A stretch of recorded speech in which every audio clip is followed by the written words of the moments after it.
Hello বন্ধুরা, কেমন আছো তোমরা সবাই? তো আমি যাচ্ছি আজকে গিটারের ক্লাসে গেলে মনটা অনেক ভালো হয়ে যায়। দেখতে থাকো তোমরা আমি কোথায় যাচ্ছি এবং কি করি।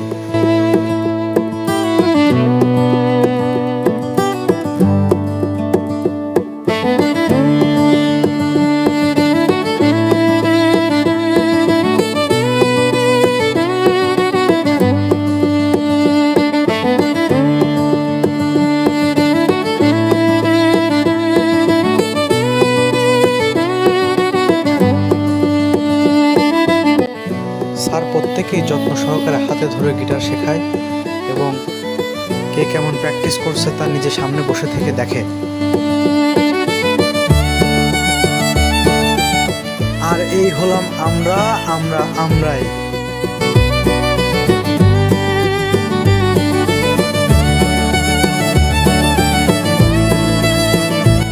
আর হ্যাঁ, তোমরাও আমাদের সাথে যুক্ত হতে পারো।